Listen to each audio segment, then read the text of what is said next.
오늘 은혜 받으실 말씀은 사도행전 3장 1절에서 10절까지의 말씀입니다. 사도행전 3장 1절에서 10절까지 말씀을 다 같이 봉독하겠습니다.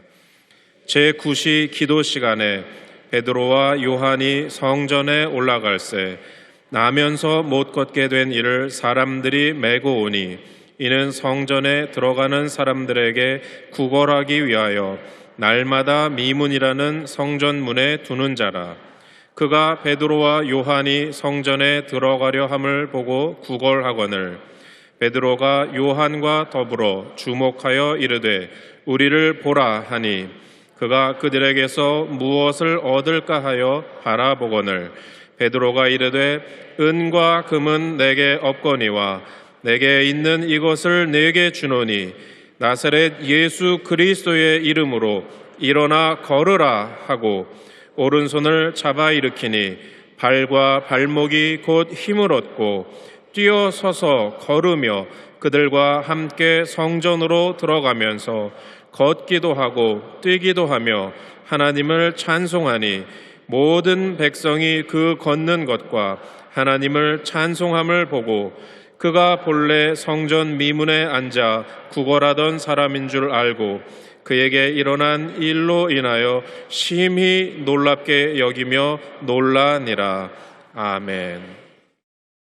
오순절 성령 강림 사건이 있은 후 예수님의 제자들은 성령으로 충만하여 가는 곳마다 복음을 전했습니다.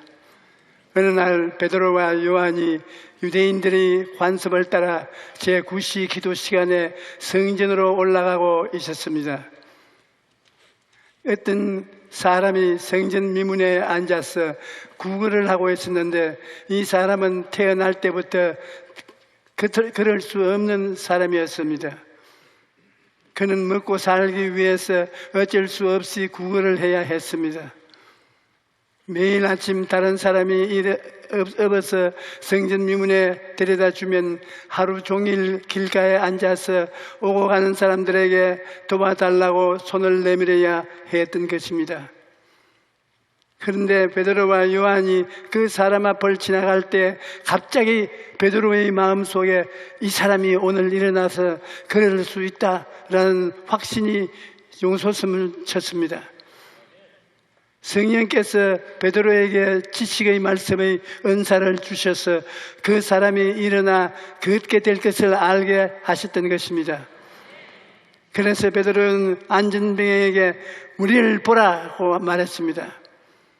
그러자 안전뱅이가 베드로를 쳐다보았습니다. 이 사람이 도대체 얼마나 많은 돈을 주려고 쳐다보라고 하나 그는 생각을 하면서 기대감에 잔뜩 부풀어 올라 두 손을 내밀었습니다. 그런데 베드로가 말합니다. 은과 금은 내게 없다. 잔뜩 기대하고 있다가 돈이 없다는 말을 듣자 마음속에 실망이 꽉 들어찼습니다.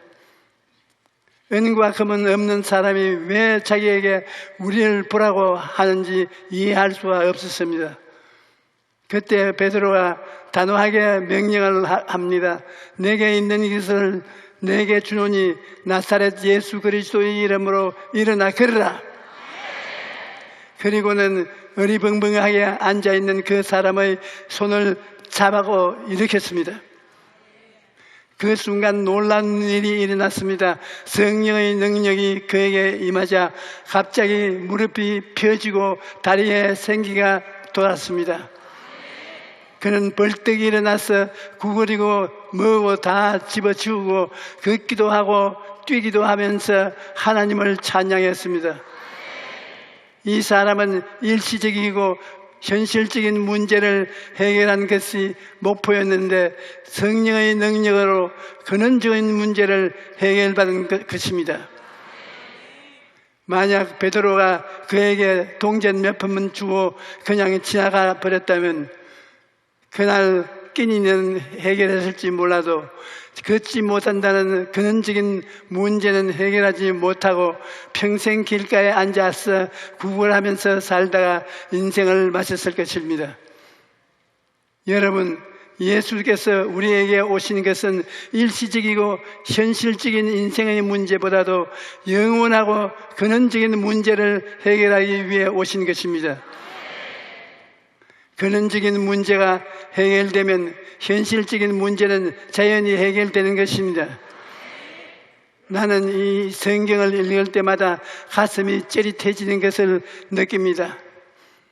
베드로가 은과 금은 내게 없거니와 내게 있는 이것을 내게 준다고 말하는데, 베드로는 자기가 가진 것이 무엇인지를 확실히 알았던 것입니다. 안타깝게도 오늘날 많은 교회와 성도들이 은과 금을 가지고 있는데 예수님의 능력을 사용하지 못한다는 것을 보게 됩니다. 그 이유는 자기가 무엇을 가지고 있는지 모르고 있기 때문입니다. 베드로가 내게 있는 것이 무엇인지 분명히 알고 있다면 인생의 어리석음을 만날 때 좌절하거나 절망하지 않을 것입니다. 오늘 나는 여러분에게 묻고 싶습니다. 여러분 무엇을 가지고 있습니까? 내게 있는 것이 있으니 내게 있는 것을 내게 주겠다. 적어도 우리 교회 성도님들은 베드로처럼 자신 있게 말할 수 있어야 될 것입니다. 그래서 오늘 우리는 나에게는 과연 무엇이 있는가 알아보고자 하는 것입니다. 첫째로 내게 있는 것은 예수님의 이름입니다. 예수님의 이름은 예수님 자신이기 때문에 예수 이름에 권세와 능력이 있는 것입니다. 예수님께서는 자기의 이름을 우리에게 주셨습니다. 우리는 예수님의 이름으로 귀신도 쫓아내고 예수님의 이름으로 병도 고칠 수 있습니다. 그러나 예수님의 이름을 주셨어도 사용하지 않는 사람은 아무 유익도 얻지 못합니다. 예수님께서 자기 이름을 주신 것은 그 이름의 권세와 능력을 사용하라고 주신 것입니다. 그러므로 예수님의 이름을 사용해야 하는 것입니다. 예수님의 이름에는 놀라운 능력이 있는데 바로 죄를 사하는 능력입니다. 예수님께서는 우리의 죄를 대신 짊어지시고 가시관을 쓰시고 양손과 양발에 대못이 박히시고 창에 찔러 물과 피를 쏟음으로써 십자가에서 죽으셨습니다. 이사야 53장 5절로 6절에 그가 찔림은 우리의 허물 때문이요 그가 상함은 우리의 죄악 때문이라. 그가 징계를 받음으로 우리는 평화를 누리고 그가 채찍에 맞음으로 우리는 나음을 받았도다. 우리는 다 양 같아서 그릇 행하여 각기 제 길로 갔거늘 야훼께서 우리의 모두 죄악을 그에게 담당시키셨도다라고 말씀합니다. 예수님께서 우리 죄를 대신 지고 십자가에서 죽으심으로 죄를 다 청산하셨기 때문입니다. 이제 누구든지 예수 이름을 부르는 자는 죄 사함을 받고 구원을 얻게 되는 것입니다. 우리 교회 성도들 중에 30년이 넘도록 이단 사슬에 매여 있다가 회개한 사람이 있었습니다. 그의 딸이 어머니를 위해 눈물로 기도하고 전도했으나 도무지 딸의 말을 듣지 않았습니다. 그런데 딱 한 번만 교회에 가달라는 부탁에 못 이겨 예배에 참석했다가 예수님의 이름과 그 보혈에 대한 설교를 듣고 그 자리에서 눈물을 펑펑 쏟으면서 예수님을 영접했던 것입니다. 예수님께서 십자가에서 우리 죄를 다 청산하셨기 때문에 우리는 버림을 받아야 마땅함에도 불구하고 한 번도 죄를 안 지은 사람처럼 용서를 받은 것입니다. 예수님의 이름에는 이처럼 놀라운 능력이 있습니다. 또 우리는 예수님의 이름으로 더러운 귀신을 쫓아낼 수가 있습니다. 예수님께서는 믿는 자들에게는 이런 표적이 따르리니 곧 그들이 내 이름으로 귀신을 쫓아내며 새 방언을 말하며 뱀을 집으며 올리며 무슨 독을 마실지라도 해를 받지 아니하며 병든 사람에게 손을 얹은 적 나으리라고 하시더라 약속하셨습니다. 우리 교회에 출석하는 어떤 부부의 간증을 들었었는데 남편이 술만 먹으면 부인을 때리는 것입니다. 참다 못한 부인이 마지막 방법으로 남편에게 철야 예배를 가자고 말했습니다. 그래서 두 사람이 철야 예배를 드렸는데 어떤 집사님이 남편에게 와서 당신 알코올 중독인데 술을 끊지 않으면 곧 죽습니다 라고 말하고 가버렸다는 것입니다. 그 말을 듣고 두려워진 남편이 아내와 기도문에 올라가 7일 금식 기도를 하고 있는데 그 남편이 아내에게 말하기를 내 옆에 검은 사람이 쫓아다니면서 술을 먹으라 하고 아내를 때리라고 한다는 것입니다. 그래서 두 사람이 힘을 합쳐 나사렛 예수 이름으로 귀신을 쫓았더니 귀신이 떠나가고 그날 이후로 술을 딱 끊고 착실한 성도가 되었습니다. 하나님의 기적은 오늘날에도 일어납니다. 오늘날 또 나사렛 예수의 이름으로 귀신을 쫓아낼 수 있는 것입니다. 우리의 힘으로 쫓아내면 귀신이 나갈 리가 없지요. 우리 힘이 아니라 예수 이름의 권세와 능력을 사용하기 때문에 귀신이 쫓겨나가는 것입니다. 그것만이 아닙니다. 우리는 예수 이름으로 병을 치료할 수 있는 것입니다. 언젠가 대만에서 복음을 증거할 때 신유기도가 끝나온 후 간증 시간에 어떤 부인이 엑스레이 2장을 가지고 나와서 그리고 간증하기에 코에 중한 병이 있었는데 병원에서 의사들이 도저히 고칠 수 없다고 했는데 예수님의 이름으로 눈 깜짝 사이에 나아버렸다는 것입니다. 그래서 엑스레이를 가지고 나와서 사람들에게 간증하는 것을 보았습니다. 그런데 그분이 전문가인 의사가 마침 집회에 참석했다가 나를 붙잡고 하는 말이 당신 가짜가 아니죠. 진짜죠. 그러는 겁니다. 그리고 내가 쓴 4차원 영성을 손에 들고 이게 거짓말 아니고 참말이죠. 또 그렇게 묻습니다. 그래서 내가 거짓말 같으면 안 읽으면 되지 않겠느냐. 내가 뭐 할 일이 있어서 거짓말을 하고 되겠느냐. 그렇게 대답을 했습니다. 그런데 다음날 아침 식사를 하고 있는데 그 의사가 찾아와서 하는 말이 나는 이비인후과 전문이다. 의학적으로는 그 병은 그렇게 순간적으로 나올 수가 없는 병인데 순식간에 낫는 것을 보고 너무나 믿기지 않아서 진짜인가 자꾸 물어본 것이다. 그렇게 말했습니다. 그리고 나서 그 사람이 완전히 예수 믿는 사람으로 변화된 것입니다. 예수 그리스도는 어제나 오늘이나 영원토록 동일하십니다. 예수님은 오늘도 육체의 병을 고쳐주시고 마음의 병을 고쳐주시고 생활의 병을 고쳐주시는 것입니다. 예수님은 오늘 이 시간에도 여러분의 병을 고치려 하시고 계신 것입니다. 하나님께서는 너는 내게 부르짖어라 내가 내게 응답하겠고 내가 알지 못하는 크고 은밀한 일을 내게 보이리라고 말씀하고 계시는데 대다수의 사람들이 약간 기도하다가 포기해버리고 맙니다. 그러나 예수 이름에 하나님의 치료의 능력이 있다는 것을 진짜로 알면 목숨을 걸고 하루도 좋고 한 달도 좋고 매달리는 것이 좋은 것입니다. 그럴 때 기적이 일어나는 것입니다.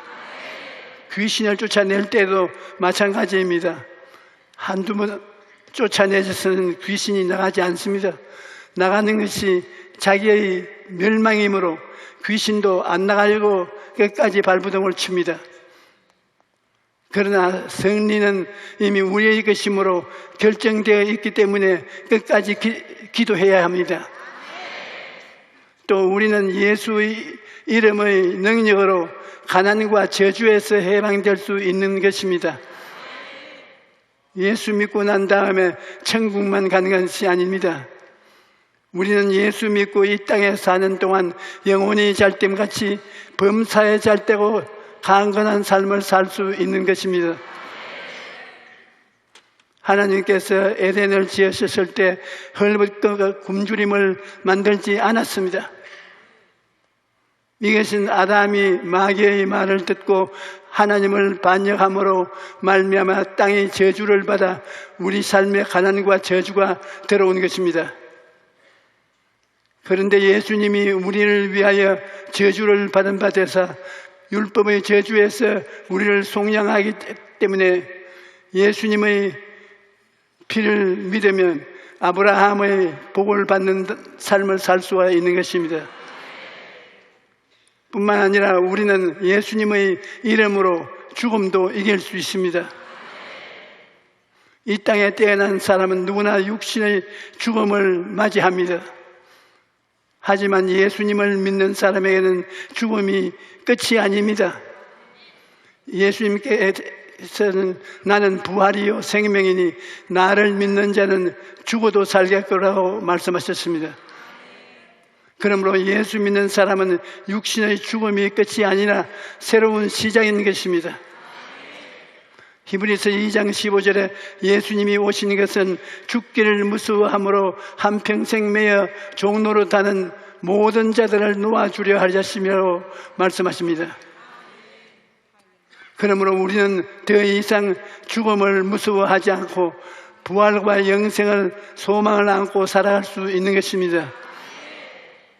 여러분, 예수님이 이름을 가볍게 생각하지 마십시오. 예수님의 이름은 하나님 아들의 이름이요 그 속에 십자가에서 몸짓고 피 흘린 모든 공로가 들어있으며 그 속에 오중복음과 삼중축복이 들어있는 것입니다. 둘째로 내게 있는 것은 성령입니다. 여러분, 인생에 있어서 가장 무서운 것 중 하나는 고독입니다.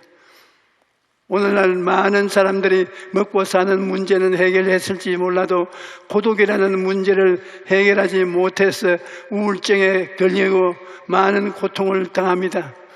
가족이나 친구들이 함께 있어도 그들이 나를 이해하지 못한다면 고독한 것입니다. 그러나 예수님을 믿는 사람은 외롭지 않습니다. 예수님께서는 십자가에 달리시기 전 내가 아버지께 구하겠으니 그가 또 다른 보혜사를 너에게 주사 영원토록 너희와 함께 있게 하시니 그는 진리의 영이라 세상은 능히 그를 받지 못하나니 이는 그를 보지도 못하고 알지도 못함이니라. 그러나 너희는 그를 아나니 그는 너희와 함께 거하심이요 또 너희 속에 계시겠음이라고 약속하셨습니다. 그리고 죽으시고 부활하신 후 약속하신 대로 성령을 보내주신 것입니다. 성령님은 우리와 영원히 함께 하십니다. 우리를 홀로 두지 않는다는 것을 알아야 합니다. 이제 우리의 인생에는 나 혼자는 없습니다. 언제든지 성령께서 함께 하시는 것입니다. 여러분, 항상 이것을 생각하고 고백하십시오. 성령님이 나와 함께 계신다. 나는 혼자 인생을 살지 않는다. 성령님과 함께 인생을 산다. 그러므로 나는 할 수 있다. 여러분, 혼자 인생을 사는 것이 아니고 성령님이 함께 계시니 무엇이든 할 수 있습니다. 전도서 4장 12절에 한 사람이면 배하겠거니와 두 사람이면 맞설 수 있었나니 세 겹실은 쉽게 끊어지지 아니하느니라고 말씀합니다. 아무리 힘든 일도 여럿이 함께 하면 넉넉히 이겨내는 것입니다. 사람이 함께해도 이처럼 힘을 얻는데 하물며 성령님이 함께 하신다면 우리가 못할 것이 없는 것입니다. 셋째로 우리는 예수님의 이름으로 성령님의 능력을 의지하여 다른 사람들을 일으켜 세워줄 수 있습니다. 오늘날 우리 주변을 돌아보며 수많은 사람들이 절망이라는 길가에 주저앉아 있습니다. 성전 미문에 앉아있던 사람은 다리를 사용할 수 없었기 때문에 가고 싶은 곳에도 못 가고 하고 싶은 일도 못하고 오도 가도 못하고 앉아 있어야 했습니다. 그러나 다리를 쓰지 못하는 사람만이 안진뱅이가 아닙니다. 오늘날 수많은 사람들이 죄의 사슬에 매여서 불의와 더러움에 매여져서 질병에 매여져서 가난에 매여져서 죽음에 매여져서 오도 가도 못하고 절망의 자리에 주저앉아 하루하루를 살아가고 있는 것입니다. 갖가지 문제에 매여져서 날마다 다람쥐 쳇바퀴 돌듯이 살아가는 모든 인생이 안진뱅이인 것입니다. 안진뱅이는 혼자 움직일 수 없는 사람입니다. 그러므로 혼자 살아갈 수 없습니다. 누군가의 도움이 필요한 것입니다. 안진뱅이로 살아가던 우리가 예수님의 이름으로 일어나 걷고 뛰게 되었으니 이제는 우리가 다른 이들을 향하여 손을 내밀어야 합니다. 우리에게 은과 금은 없습니다. 하지만 우리에게는 예수님의 이름이 있는 것입니다. 그러므로 절망으로 주저앉은 사람들에게 다가가 은과 금은 내게 없거니와 내게 있는 것으로 내게 주노니 나사렛 예수 그리스도의 이름으로 일어나라 걸으라. 그렇게 복음을 선포하고 복음의 능력으로 그들을 일으켜 세워야 하는 것입니다. 구세군 창시자인 윌리엄스 부스에게 당신의 전도 비결은 무엇입니까? 라고 물었을 때 그는 이렇게 대답했습니다. 어느 날 런던의 빈민가를 보았을 때 가슴이 뜨거워지면서 눈물이 쏟아졌습니다. 그리고 내게 금과 은은 없었지만 나의 전부인 그리스도를 전하여 주리라고 생각하던 순간부터 전도의 능력이 나타났습니다. 그러므로 여러분, 은과 금은 내게 없거니와 내게 있는 이것을 내게 주노니 나사렛 예수 그리스도의 이름으로 일어나 걸으라고 말하는 것은 사랑의 외침인 것입니다. 나면서부터 안진뱅이였던 사람이 일어나 걷기를 바라는 베드로의 사랑의 외침이 그를 온전하게 회복시키려는 하나님의 사랑의 외침이었던 것입니다. 베드로와 요한은 하나님의 사랑의 통로로 쓰임을 받았던 것입니다.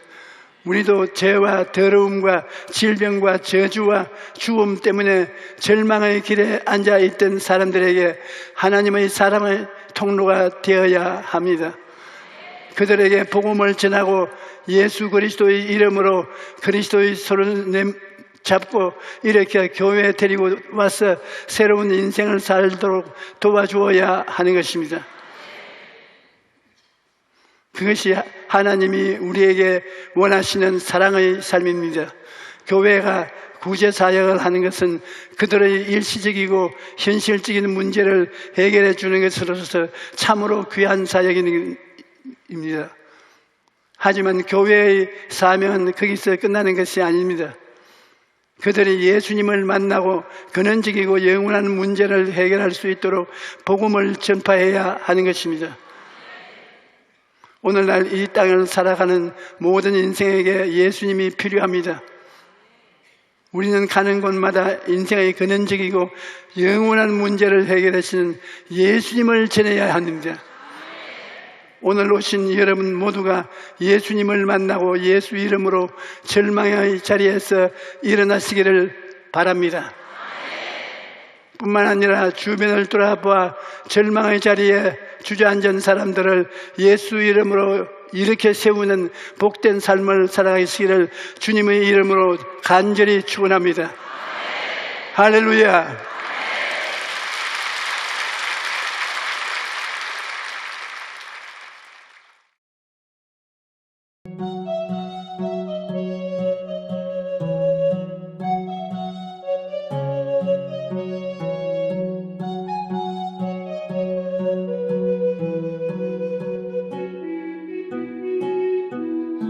주